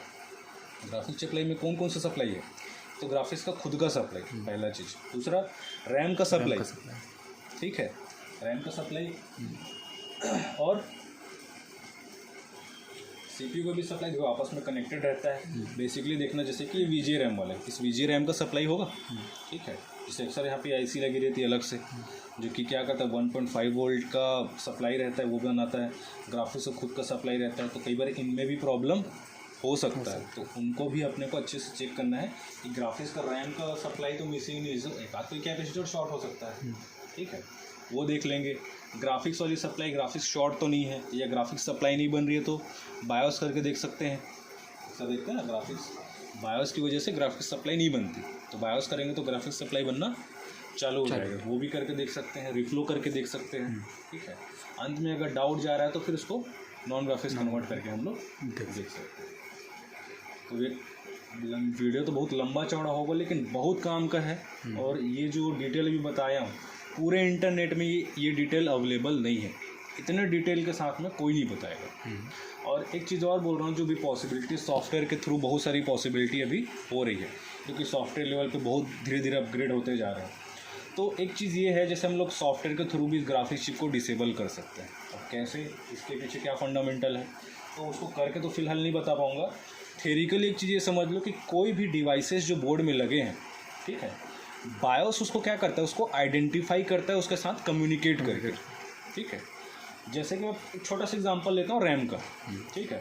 अब ये रैम में आपको बाहर वाला रैम भी आता है और इंटरनल बोर्ड में ऑन बोर्ड रैम वाला भी लैपटॉप मिल रहा है पीरियड में। तो हम लोग ऑन बोर्ड रैम डिसेबल कर सकते हैं हार्डवेयर के थ्रू भी और सॉफ्टवेयर के थ्रू। सॉफ्टवेयर के थ्रू क्या कर रहे हैं हम लोग, बेसिकली वहाँ पे एसपीडी मेमोरी को हम लोग डिलीट कर रहे हैं। एसपीडी मेमोरी बोले तो जो बायोस का जो EEPROM चिप लगा रहता है ना, रैम में जो बायोस वाली आईसी लगी रहती है, उसके अंदर के बायोस में क्या उसका रैम का इन्फॉर्मेशन रहता है। जैसे विजिटिंग कार्ड की तरह। तो उसमें उसका इन्फॉर्मेशन अब कंपनी ने जो अगर उसको इनबिल्ट कर दिया तो क्या किया है, अब वो अलग से मेमोरी तो देगा नहीं रैम का, वो क्या किया बस मेमोरी जैसे इस तरह का लगा दिया है और इसके इन्फॉर्मेशन को पहले से बायोस में क्या कर दिया, फीड कर दिया। ठीक है, तो मदरबोर्ड जैसे ही चालू होता है हार्डवेयर तो हमें मिल जाता है, उसका इन्फॉर्मेशन उसको कहाँ से मिल जाता है, उसके ऑलरेडी खुद के लाइब्रेरी में। अब हम क्या करते हैं नॉन ग्राफिक उसको ऑनबोर्ड रैम डिसेबल करने के लिए कि उसके लाइब्रेरी के अंदर कहीं इन्फॉर्मेशन को हम लोग हटा देते हैं। तो सीधे सीधे जब मदरबोर्ड सर्च करने की कोशिश करता है तो इंटरनल मेमोरी मतलब उसको लगे होने के बावजूद भी उसको ये लगता है कि हार्डवेयर अवेलेबल ही नहीं है, क्योंकि उसको आइडेंटिफाई नहीं कर पाते। अब हम लोग क्या करते हैं उसको फिर अलग से एक रैम डाल देते हैं, तो रैम के अंदर फिर से एक मेमोरी रहती है, उस मेमोरी को वो फिर से रीड करता है। तो क्या करता है वो इंटरनल लगे हुए चीज़ों को तुम सीधे से याददाश्त गायब वाला। ठीक है, तो हम लोग उसको भुला देते हैं कि भाई तुम्हारा हार्डवेयर रैम लगा है। ठीक है, तो सीधे से यही बेसिक कॉन्सेप्ट है रैम को डिसेबल करने का। ठीक है, तो जब इंटरनल में मेमोरी हटा देंगे, रैम अलग से लगाएंगे, तो उसका मेमोरी फिर कॉन्फ़िगर क्या होगा, कम्युनिकेट करेगा, अपना इन्फॉर्मेशन देगा, उस सिस्टम उसको डिटेक्ट कर लेगा और हमारा दूसरे रैम में से मतलब एक्सटर्नल रैम से हमारा डिस्प्ले आना चालू हो जाएगा। सेम कॉन्सेप्ट है ग्राफिक्स कन्वर्ट करने के लिए, इसके अंदर भी ग्राफिक्स का इन्फॉर्मेशन दिया रहता है। ठीक है, नॉन सॉफ्टवेयर के थ्रू अगर हमको वो आइडिया है, अब इसमें थोड़ा सा स्टडी करने वाली चीज़ है, अगर हमको आइडिया है कि भाई ये मेमोरी का ये आईडी है और उस ये लोकेशन में उसका डिटेल रहता है, हम उस डिटेल को वहाँ से अगर हम लोग हटा दें, नील कर दें, जीरो कर दें, तो क्या होगा, बोर्ड में ग्राफिक चिप लगे होने के बावजूद भी उसको हार्डवेयर को वो आइडेंटिफाई ही नहीं करेगा। और किस में चलेगा, जैसे आप लोग देख रहे हैं ना स्विचेबल ग्राफिक्स, तो इंटरनल उसको हार्डवेयर मिलेगा ही नहीं, तो क्या होगा सॉफ्टवेयर के थ्रू उसको हम लोग डिसेबल कर दिए और इंटेल उसको लगेगा कि मेरी हार्डवेयर लगी ही नहीं है, तो क्या करेगा अपना इंटेल एचडी में ही ये इंटरनल जो ग्राफिक्स है उसी में वो काम करते रहेगा। ठीक है, तो ये बेसिक फंडामेंटल है, बहुत डीप है ये सब चीज़ों में, अब बहुत डीप नॉलेज है अभी तक का, जितना भी मतलब क्लास वगैरह हुआ या जितना भी कहीं भी पढ़ने सुनने को मिला हो उसमें। ठीक है, बाकी अनगिनत प्रॉब्लम्स है, जब तक एक पर्टिकुलर एक्सपीरियंस ना हो उसके बारे में जितना तुम नॉलेज ना गेन कर लो उतना ही थोड़ा सा वो मुश्किल होता है। कई सारे वीडियोस देखने को मिलेंगे जो नॉन ग्राफिक्स कन्वर्ट कर रहे हैं कि देखो करके ये बना दिए करके बता, लेकिन थ्योरी कोई नहीं बता रहा। ठीक है, कई सारे लोगों को थ्योरी पता भी नहीं है या बता भी नहीं रहे। ठीक है, मैं वही चाहता अगर कोई बता रहे हैं तो क्या पूरा कम से कम डिटेल हो एटलीस्ट पूरा का पूरा कम्प्लीटली कि भाई हाँ नॉन ग्राफिक्स ये कन्वर्ट हो लेता है, हम लोग कर लेते हैं, लेकिन कैसे करते हैं, उसके पीछे का साइंस क्या है, बेसिकली उसके पीछे का रीज़न क्या है कि हम लोग कैसे कर रहे हैं, किस चीज़ को चेंज कर रहे हैं। मैं अभी तुम लोग को ही बता दिया कॉइल को निकाल के यहाँ से निकाल दो तो नॉन ग्राफिक्स कन्वर्ट हो जाएगा, तो इतने को बस सीखोगे, नेक्स्ट टाइम कॉइल बस हटा पाओगे। लेकिन अगर कुछ नया प्रॉब्लम कुछ नई चीज़ें देखने को मिली तो कई बार हो सकता है डिटेल ही ना मिले। अब क्या करेंगे वैसे कंडीशन में, तो भाई नॉलेज तो होना चाहिए ना। सपोज मान लो हमारे पास स्कीमेटिक है, बोर्ड व्यू नहीं है या बोर्ड में कंपोनेंट मेंशन नहीं है, कम से कम स्कीमेटिक देख करके अंदाज़ा तो लग जाएगा हाँ ये पॉइंट हम लोग चेक कर सकते हैं कि कन्वर्टेबल है कि नहीं है। ठीक, अभी कुछ इसमें डाउट? ठीक, बाकी ये तो केवल ग्राफिक्स के बारे में था। धीरे धीरे करके इसी पूरे एकदम डीप पूरा घुस के ना पर्टिकुलर का एक पॉइंट पर पूरा जाएंगे। आयो चिप को पूरे डीप में घुसेंगे, बायोस ऐसे पूरे डीप में घुस के हर पर्टिकुलर चिप का पूरा डीप में घुस के पूरा साला भले 1-2 घंटे का वीडियो बने, कोई दिक्कत नहीं। ठीक।